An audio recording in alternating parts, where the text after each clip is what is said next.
Estamos de vuelta aquí en No hay Derecho. Lo anuncié antes de irme a la pausa. La doctora Ana Neira es abogada constitucionalista, también, digamos, es especialista en temas electorales, ha sido ministra de Justicia y Derechos Humanos en la época del presidente Martín Vizcarra.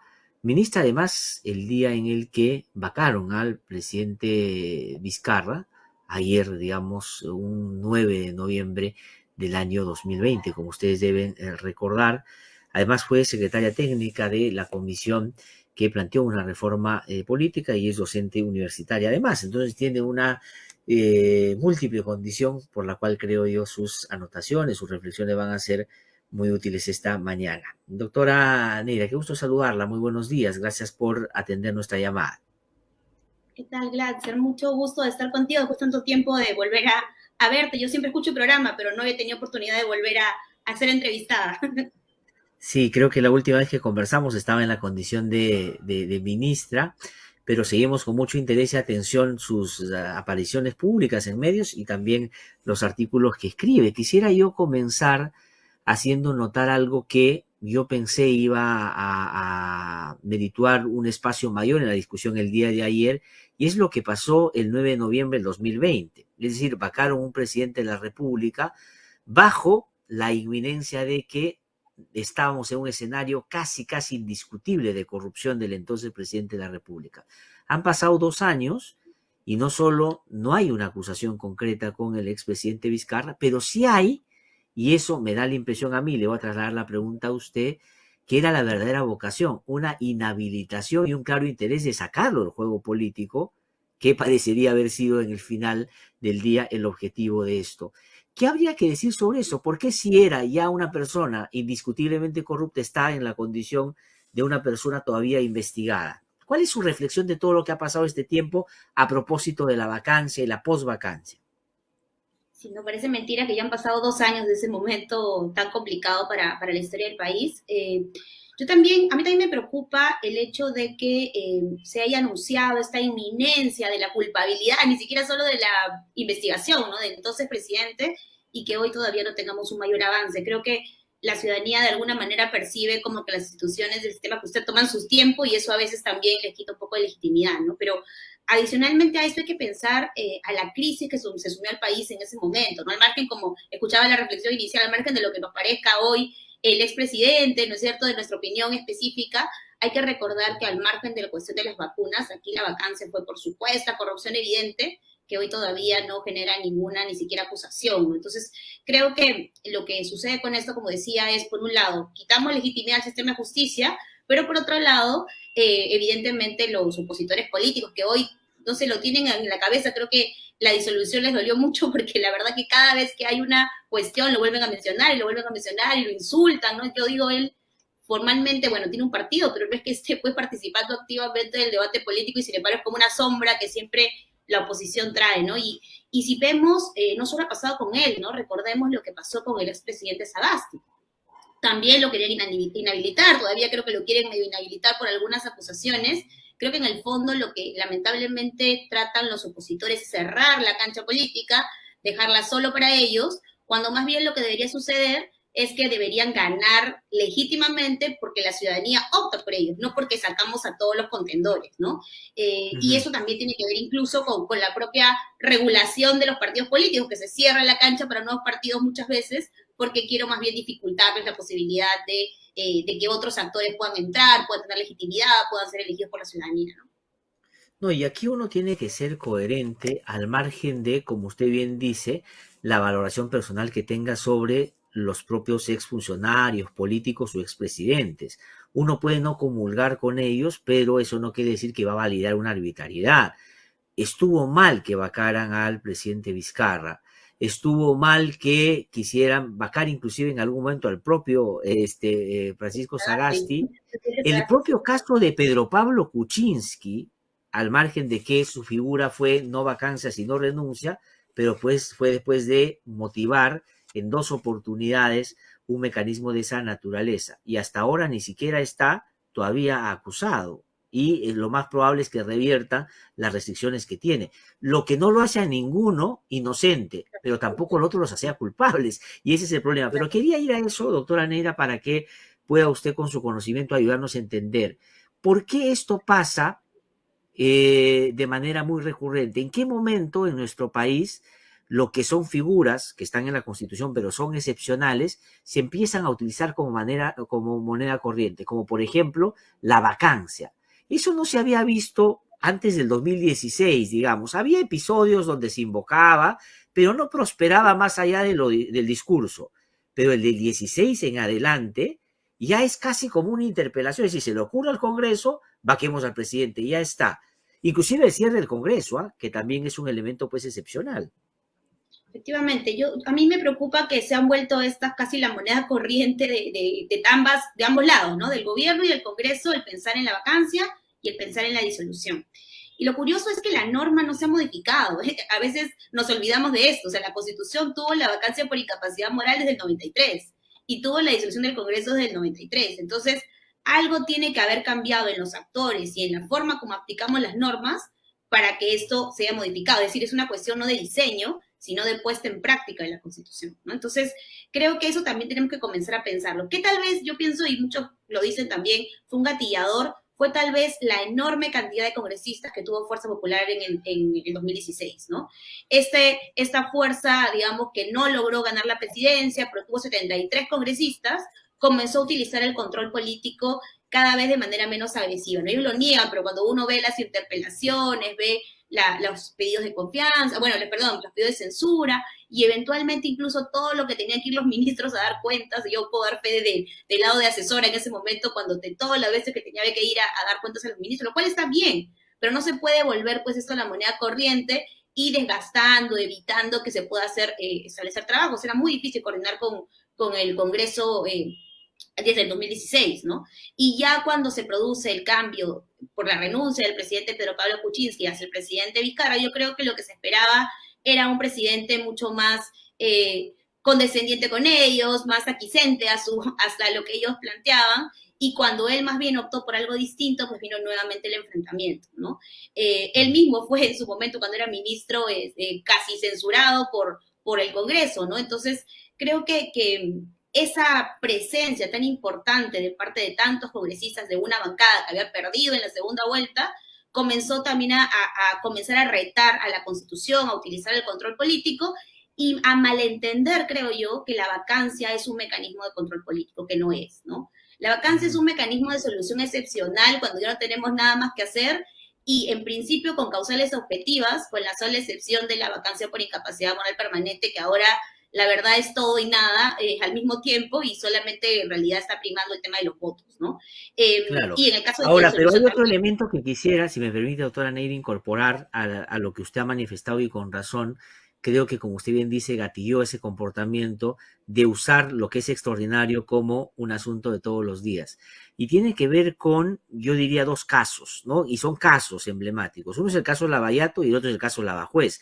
Es decir, cuando ellos empiezan a la evidencia a mostrar que estaban vinculados a esta trama de corrupción, pero a la vez se muestra que el aparato de impunidad que tenían se ha diluido porque ha sido descubierto, ellos entienden que el único espacio del cual podrían generar mecanismos de presión para no ser perseguidos legalmente era el Congreso de la República, y cualquiera que pudiera estar en el camino en esa lógica terminaba siendo objeto pues de esta avasalladora práctica de quererlo sacar del camino, ¿no? Creo que ese es un elemento que no se puede dejar de mirar. Ahora, ya en el contexto si me actual. permite, gracias, solo perdón, una cosita con esto, lo interesante creo es que también el gobierno, hay que decirlo, tú lo mencionabas antes en tu reflexión, no sé si con convicción o sin convicción, pero el gobierno en ese momento decide usar también el caso Lavajato y la corrupción de jueces para impulsar una reforma de justicia y una reforma política, ¿no? Digamos, en ese momento yo quiero pensar que por convicción, pero no sabemos hoy realmente si fue necesariamente por esto, emplea ese discurso también como un discurso de lucha contra el Congreso y de ganancia de legitimidad, ¿no? Entonces, Sí. creo que eso también hace que este elemento sea tan importante como tú mencionas, ¿no? Sí, ahora, a la luz de todo lo que ha sucedido, y tal vez, digamos, apelando no solo a la condición que usted tiene ahora, sino a la que tenía el momento en que se produce la vacancia del presidente Vizcarra, ¿por qué el presidente Vizcarra decide no pelear en ese momento? Porque yo creo que tenía una serie de elementos para no irse, o sea, en el sentido de poder enfrentar esto de una manera distinta, porque hay gente que dice que la movilización de noviembre, cuando asume Manuel Merino de Lama, no es en defensa de Vizcarra. Y yo matizo un poco eso porque sí creo que tiene que ver, al margen de que estuvieran o no de acuerdo con Vizcarra, con una defensa frente a lo que le habían hecho a Vizcarra, ¿no? Porque ese es lo que gatilla la asunción de Merino. Merino no podía, por otro mérito, llegar. Pero ¿por qué él decide allanarse, digamos, eso que claramente era un asunto ilegal, inconstitucional, como la calle lo sintió inmediatamente después de que se produjo?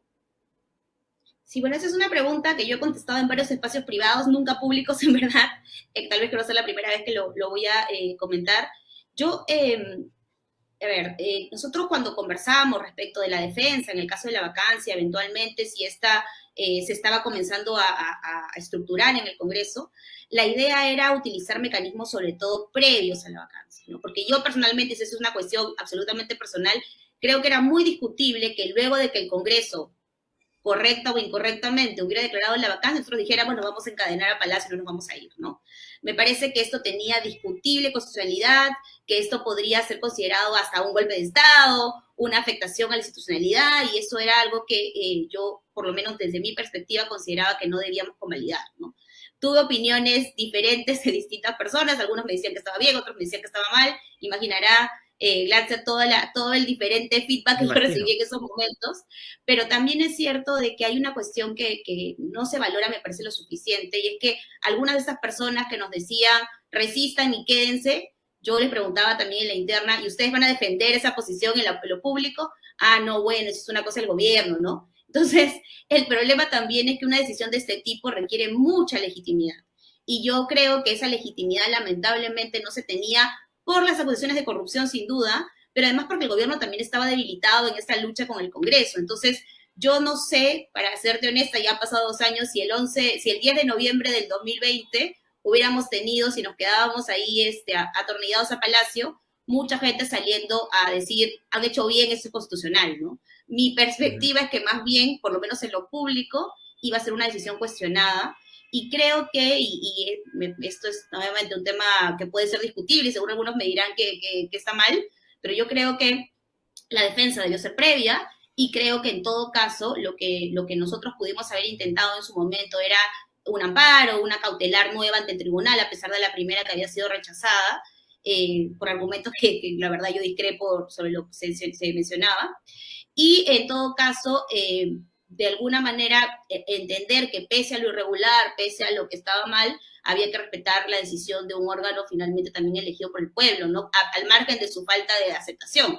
Nuevamente, sobre esto probablemente habrá muchos juristas que discutirán o muchos políticos que discutirán, pero yo creo que una decisión, por ejemplo, militar o una decisión de toma de fuerza podía ser altamente cuestionada como antidemocrática y creo que en general, pese a todos los cuestionamientos, el gobierno trató siempre de actuar dentro de canales institucionales y democráticos, ¿no?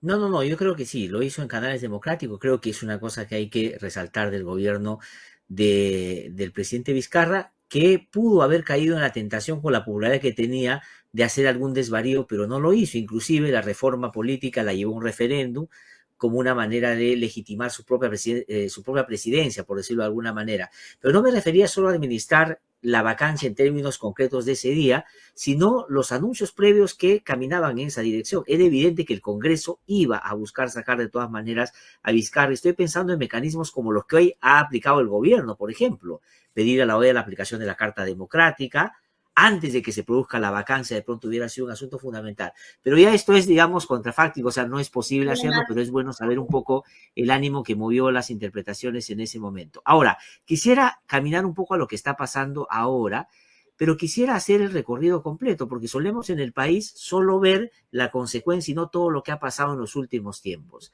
En materia de equilibrio de poderes, ya con el inicio del gobierno del presidente Castillo, inclusive antes de que la oposición admitiera que es el presidente de la República, ¿ha habido o no desde el Congreso un ánimo claro de debilitar al Ejecutivo? Y la pregunta al revés también, ¿ha habido un ánimo o no del Ejecutivo de alguna manera, debilitar al Congreso para poderlo sobrepasar en alguna circunstancia? ¿Cuáles, digamos, qué dicen los hechos? Yo creo que ambos han intentado, pero a algunos les ha salido bien y a otros les ha salido mal, ¿no? El Mm, Ejecutivo no tiene muchas herramientas para limitar los poderes del Congreso porque no legisla, no emite normas, ¿no? Entonces, creo que sus posibilidades de limitar el poder desde el Ejecutivo al Congreso no las veo tan claras, a pesar de los intentos, ¿no? Los que sí han funcionado y han sido exitosos han sido los del Congreso hacia el Ejecutivo. Hemos hablado estos días muchísimo de esta famosa ley 31355, ¿no? Esta norma que lo que hizo fue limitar la cuestión de confianza y como bien se señalaba también antes, el problema es el siguiente, ¿no? Si yo tengo una institución como la cuestión de confianza, que es, hay que recordar a quienes nos escuchan, que es esta facultad que tiene, bueno, que acaba de utilizar el presidente del Consejo de Ministros para que una determinada política pública, un determinado proyecto de ley se priorice, esa facultad siempre había entendido como una facultad política del presidente del gobierno, una facultad amplia en ese sentido. Cuando en el 2018 se intentó limitarla vía el reglamento del Congreso, el Tribunal Constitucional dijo, eso es inconstitucional, ¿no? El gobierno tiene una potestad de utilizar esta facultad de manera amplia en el contexto de, también de sus facultades como contrapeso frente a lo que pueda hacer el Congreso. ¿Qué hizo el Congreso actual que tenemos? La limitó por ley. Entonces, ese es un primer cuestionamiento, ¿no? Si realmente lo que se quiere es hacer un debate serio sobre el alcance de las instituciones y supuestamente evitar para muchos la debacle que fue la decisión del Congreso, perfecto. Pero tengamos un debate serio a nivel de generar un consenso de una reforma constitucional. Y lo segundo, tengamos un debate que también genere contrapesos desde el otro lado, ¿no? Porque claro, le quitamos al presidente o al presidente del Consejo de Ministros su potestad de plantear una cuestión de confianza de manera libre, porque se la limitamos solo a ciertos temas y le decimos, solo te la puedo negar si es que tú efectivamente, si yo te mando un oficio y te digo te he negado la confianza, que es básicamente lo que dice la ley. Y por otro lado, el Congreso todavía puede vacar al presidente por incapacidad moral permanente. Ahora están intentando acusar a un presidente mientras esté en funciones por la famosa acusación constitucional por delitos, en el caso del artículo 99, y también por infracción a la Constitución, por el tema famoso de la traición a la patria. Y entonces las facultades del Congreso se han mantenido incólumes y modificables, mientras las facultades del Ejecutivo se han reducido vía ley. Entonces, sí, esto genera un desbalance y también se mencionaba antes, ¿no? En sociedades más o menos civilizadas, cuando estas cosas pasan, optamos por dos mecanismos, ¿no? O vamos a un tribunal constitucional que un poco dirime la controversia, que han hecho, han de alguna manera captado muchos de los miembros del Tribunal Constitucional, hay que decirlo, algunos tienen clara conexión política y ha sido bien discutible la forma como se lleva el proceso, de manera poco transparente, y las propias entrevistas, los sesgos que tenían quienes preguntaban eran evidentes. Y por otro lado, el otro actor que podría dirimir este conflicto, que es eventualmente la ciudadanía a través de una votación, le hemos quitado, o mejor dicho, el Congreso le ha quitado la potestad de intentar incluso un referéndum directo para reformar la Constitución, como algunos creíamos se podía interpretar desde la propia Constitución, con el famoso artículo 32 que habla de la procedencia de referéndum para reforma constitucional parcial o total, ¿no? Entonces, en realidad, no solo se ha limitado, sino que se ha bloqueado a quienes serían de alguna manera los que podrían un poco mediar en la controversia y resolver hacia qué lado quieren ir, que me parece absolutamente legítimo, además, que la ya, ciudadanía finalmente pero lo pueda hacer. ahora, pero esto que usted ha descrito con claridad, y es bueno contarlo todo, porque uno tiende a discutir, digo yo, lo que de pronto es ya lo menos, o sea, digamos, lo que es la consecuencia, es decir, hay que ir a la base para resolver si uno quisiera resolver el problema de fondo. Es decir, no se puede pues cambiar la Constitución por una ley. Y lo mismo pasa con el artículo 117 en torno al pedido que hace la fiscal de la Nación para que se pueda inaplicar cuando lo que deberían hacer es, si no les gusta, pues reformarlo, cambiarlo, y lo han mantenido durante todo este tiempo. Pero quisiera yo anotar otra cosa, el Ejecutivo actual, ¿no? Ojo, esto no avala el mal gobierno que es el presidente Castillo, de eso no estamos discutiendo de asuntos constitucionales que tienen que ver con la disputa que se ha generado a propósito de lo que ha anunciado el Premier y cómo le ha respondido el Congreso. Pero aquí va otra cosa. El Ejecutivo, ya me acuerdo inclusive con la señora Mirta Vázquez, cuando era presidente del Congreso, presentó ante la Comisión Permanente del Parlamento y le dijo, ya, regulen la confianza, está bien, pero también la vacancia. Y así no desequilibramos las cosas. Es decir, no es que el Congreso no haya por lo menos sido avisado el Ejecutivo que tenía una preocupación en este tema, y lo que dice Aníbal Torres ahora es que en junio de este año pidieron que se derogue esta ley. y tampoco el Congreso le respondió, porque inclusive les hubiera podido responder en ese momento, señores, ya el tribunal dijo esto, nosotros damos lo que sea, pero no lo hizo. Por eso es que Aníbal Torres dice, estamos insistiendo, ¿no? Eso es así, es decir, ha habido oportunidades en las que hasta ahora han podido revertir para no llegar a esta situación las cosas. Claro, el gobierno ha intentado con el proyecto que se mencionaba, presentado durante la gestión de Mirta Vázquez, hay que recordar que se regulaba la vacancia, la censura, también la propia cuestión de confianza. El gobierno aceptaba que se pudieran limitar los temas, pero que fuera pues también limitando algunas de las cuestiones vinculadas con las potestades del Congreso. Este proyecto no se ha debatido. Y otra cosa curiosa, si nos damos cuenta, bueno, curiosa por usar un adjetivo, es que es la priorización de la agenda de la Comisión de Constitución, ¿no? Tanto en la gestión pasada como en la actual. Tenemos ciertas iniciativas de cierto espectro ideológico son priorizadas frente a las otras que son dejadas de lado, ¿no? Hay que pensar que las iniciativas de Asamblea Constituyente se habían presentado casi desde el inicio de la gestión, digamos, congresal, y se debatieron muy tardíamente solo porque también el gobierno presionó con su proyecto normativo, ¿no?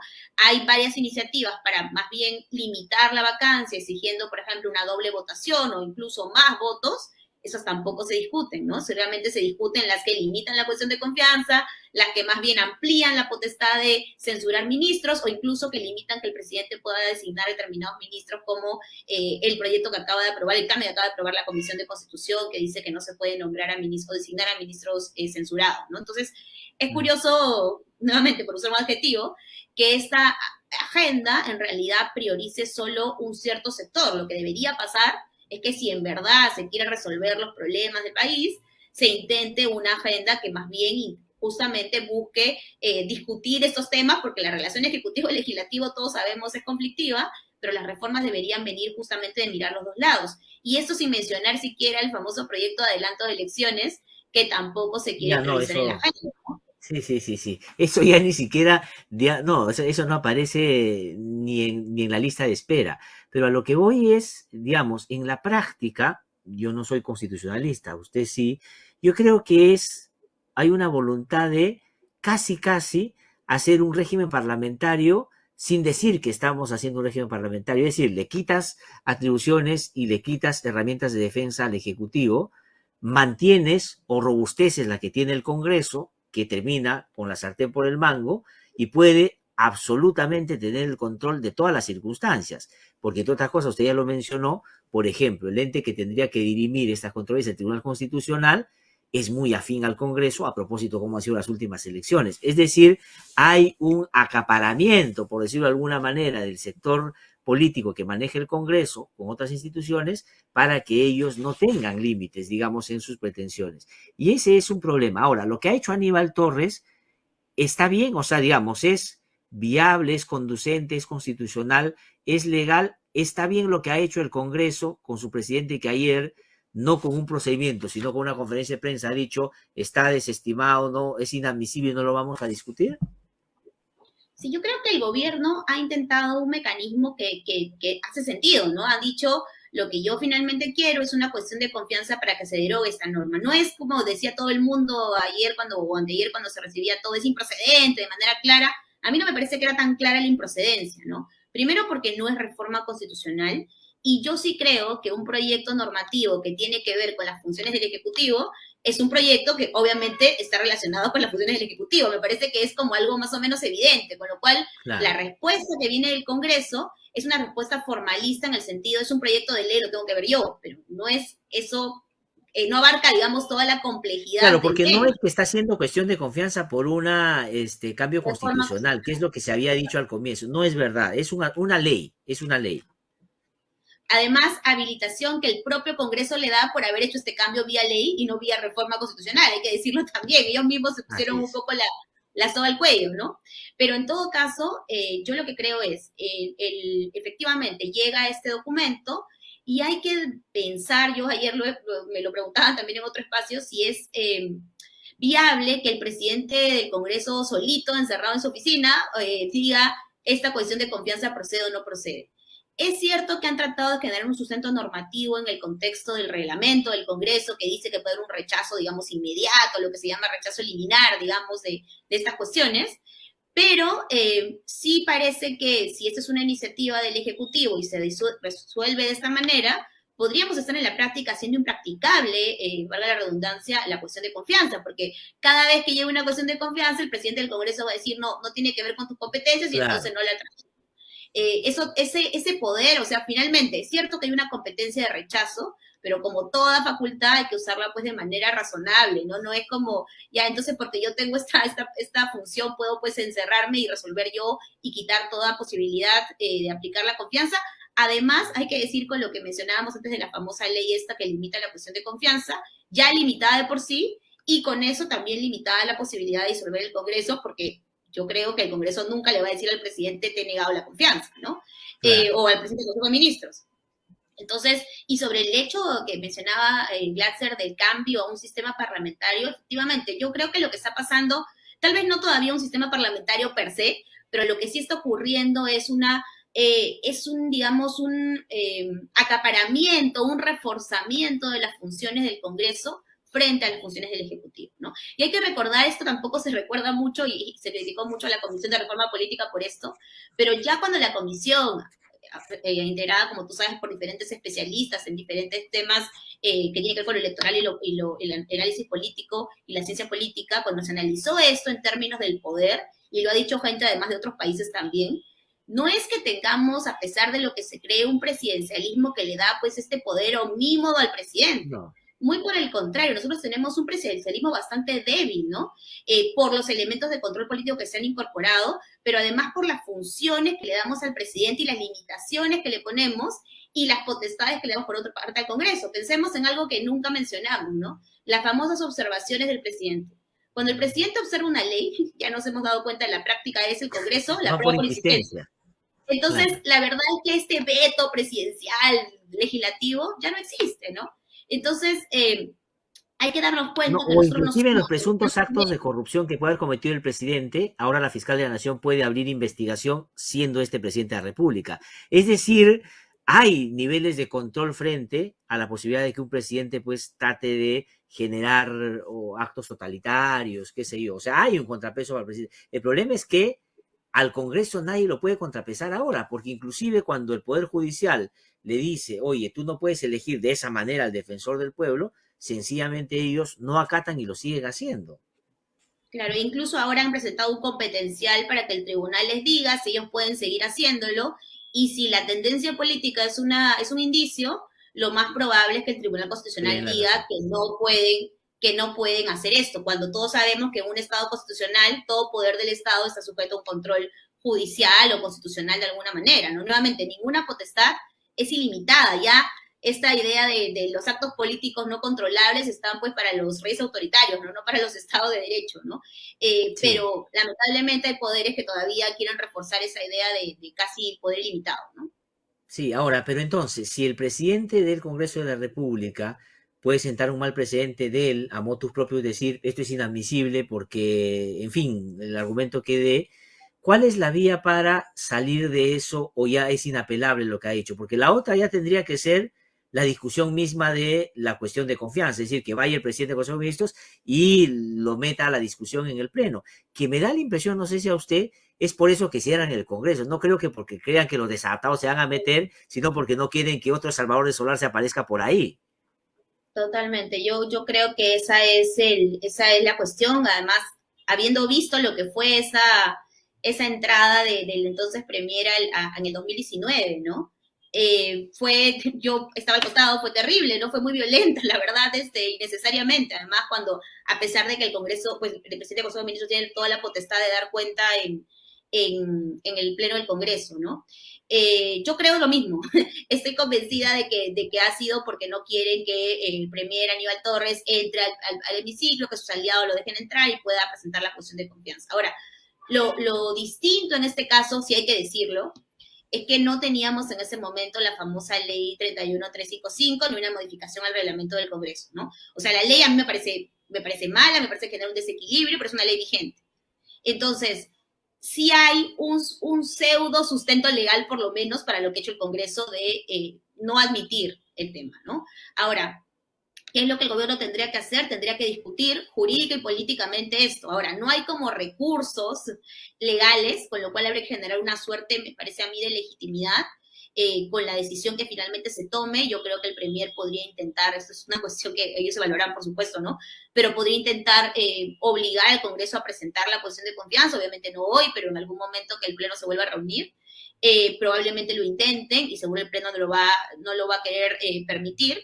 Honestamente creo que hubiera podido ser una alternativa, creo que también lo mencionaba en su reflexión, que simplemente acepten que el Premier vaya y presente la cuestión de confianza y se la rechacen, ¿no? Era Claro. mucho más, era mucho más civilizado, mucho más democrático, mucho menos confrontacional, ¿no? Y creo que también esto va a ser mirado por la misión de la OEA que está por venir desde ambos lados, ¿no? Yo creo que el gobierno, no sé si buscaban realmente que la cuestión de confianza prospere o estaba actuando más para la tribuna de la misión, en plan, miren cómo me siguen bloqueando mis funciones, cómo no me dejan Así es. trabajar, esa es la razón por la que ya activé la carta, ¿no? Y yo creo que el otro lado no se da cuenta de esto y no lo maneja de manera inteligente, ¿no? Manejado de otra forma, incluso les podría haber sido un plus también de cara a la misión que viene muy pronto, ¿no? Ahora, porque esta lectura que usted tiene, que yo comparto, creo que es la que el Ejecutivo tiene también, y más bien la oposición lo está leyendo al revés. Lo que la oposición está leyendo es, mire, estos son tan torpes que quieren hacer esto y nosotros vamos a ir, ahí está, pues ellos son los autoritarios que quieren cerrar el Congreso. Al contrario, si tú vas y le dices, mire, primero, nosotros pedimos que esa ley se dejara sin efecto. No nos hicieron caso, no nos respondieron. Segundo, presentamos de la PCM que efectivamente se modifique la cuestión de confianza, pero también eso tampoco nos hicieron caso, ¿no? Además, modificaron la Constitución por una ley. Nosotros estamos insistiendo diciendo, oigan, miren, ¿saben qué cosa? Eso no puede ser así y nos niegan la posibilidad siquiera de ir a explicarlo al Congreso y cierran el Congreso para no dejarnos entrar a nosotros. Quien gana es el Ejecutivo. O sea, digamos, realmente hay que ser desavisado, por decirlo de alguna manera, para no entender eso. Pero en fin, Yo digamos, creo eso que está ya en el marco no se del juego ayudan más con esa político, narrativa. ¿no? Sí, yo De la creo que no se interpretación ayudan más con esa política. narrativa, evidentemente. Sí, claro, efectivamente está dentro del juego político, pero el juego político también ayer, digamos, yo reflexionaba sobre esto jurídicamente, pero obviamente también hay que pensar que cuando se quiere encontrar soluciones políticas se encuentran, ¿no? La solución del 2000-2001 para adelantar elecciones no fue una solución jurídica, fue una solución político-jurídica, ¿no? Obviamente, cuando hay voluntad de los actores, se puede hacer. El problema es que cuando no se quiere hacer, ¿no? Y creo que lo más preocupante, yo percibo, es que este supuesto enfrentamiento, pues ese es el enfrentamiento casi para la tribuna, pero en realidad en términos prácticos, en muchas cuestiones altamente digamos, antidemocráticas, de retroceso, están ahí los dos votando juntos, ¿no? Tanto el sector del gobierno como de la oposición, ¿no? Todo lo que hemos visto con la reforma de SUNEDU, la propia reforma del transporte, el retroceso con la reforma política, que con lo poquito que se ha avanzado, más bien generan consensos. Entonces, este supuesto odio visceral que se tiene no parece existir para todos, sino solo para algunas cosas, y al final parece que lo más importante es quedarse hasta el 2026 para poder tener el cargo, ¿no? Y el cargo por nada, el cargo para hacer muy poquito, ¿no? Exactamente, que eso es lo peor, ¿no? Yo lo que he dicho en varias oportunidades aquí es que es como la pelea de Tommy y Jerry, que se persiguen para nunca alcanzarse, pero sin embargo que el show no acabe, porque si se acaba el show, se van los dos. Yo también creo que esto es una especie como de mostrar el cuchillo entre los dientes de los dos lados. Y yo te puedo vacar, estoy a punto, estoy consiguiendo, y el otro le dice, a ver, si me ganas, porque yo te puedo cerrar antes con esto de la cuestión de confianza. Para que en el fondo el mensaje que los dos reciban sea, mira, lo que más nos conviene a los dos es que nos queremos. No, si quieres seguimos peleando, salimos en los medios a insultarnos, todo, pero en el fondo nos quedamos. Y como usted bien dice, lamentablemente para el país es para nada, porque es un presidente que no gobierna y un Congreso que no hace lo que el Congreso tiene que hacer y estamos lamentablemente en esa situación. Para terminar, doctora Ana Neira, usted que hablaba de si hay voluntad de cambiar las cosas, hay posibilidades que se nos presentan. La OEA, por ejemplo, es un escenario que podría favorecer, si es que se quisiera, una salida poco traumática, digamos, de lo que estamos viviendo. Bueno, la OEA, como se dice también, no es que nos va a pues dar la receta, ¿no? Pero sí creo que puede ayudar a que ciertos actores políticos conversen o por lo menos se moderen. Eso es por lo menos mi idea tal vez ilusa de lo que puede pasar con la misión, ¿no? De que podría generar una suerte de moderación de los discursos, viendo que nos están viendo terceros, ¿no? No solo estamos nosotros peleándonos en la calle, ¿no? Pero, nuevamente, también va a depender mucho de con quién converse la OEA, va a depender mucho de lo que digan, quienes conversan con la OEA, y nuevamente también de la voluntad política, ¿no? Porque la solución 2000-2001, que tanto siempre citamos, fue una solución que tuvo que ver con el trabajo de muchos actores, incluida la sociedad civil, de manera bastante fortalecida, que hoy lamentablemente no parece estar en la misma situación de poder lograr estos consensos, por la propia naturaleza también de los actores políticos, ¿no? Entonces, en ese momento se sentaron pues actores políticos que normalmente no se hubieran sentado y lograron llegar a soluciones. Yo me pregunto quiénes serían hoy los líderes políticos o los líderes sociales que se sentarían para lograr este acuerdo, este gran acuerdo legítimo para solucionar la crisis. Me parece que esos liderazgos están un poco ausentes y eso también hace que sea más complicado que el producto que genere la OEA tenga una legitimidad, ¿no? Además, siendo conscientes de que los informes de la OEA pues nuevamente no nos van a dar la receta de haga usted 1, 2 y 3 y agregue tal cantidad de cosas, ¿no? Entonces, yo creo que va a depender mucho de cómo manejemos la misión como país y luego cómo manejemos el producto de esa misión en términos ya de negociación jurídico-política, si se quiere, ¿no? Sí. Yo creo que, como pasa con estas cosas, probablemente algunos van a sacar para su lado, cada uno, y ojalá logremos algún tipo de moderación.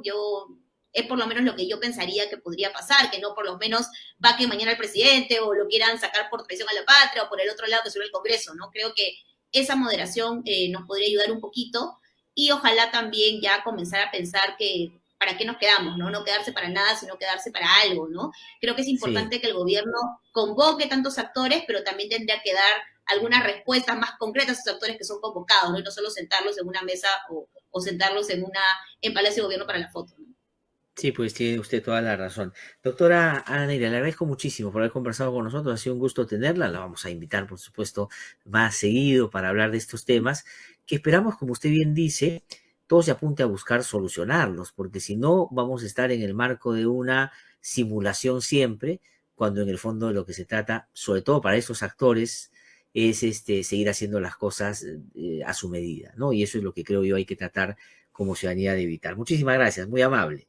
Muchas Gracias, gracias por gracias. su Tengan un buen representación esta día. mañana. Muy Cuídense. amable. Ha Buen día a todos. sido Ana Neira, ella, como ustedes saben, es abogada constitucionalista, ha sido ministra de Justicia y nos ha hablado, creo yo, junto con naturalidad, claridad, en torno a todo lo que está sucediendo. Porque tendemos sobre todo en los medios de comunicación, a discutir lo que es la consecuencia, cuando hay antecedentes que creo valdría la pena siempre ponderar debidamente. Así que voy a ir a una pausa, regreso en un instante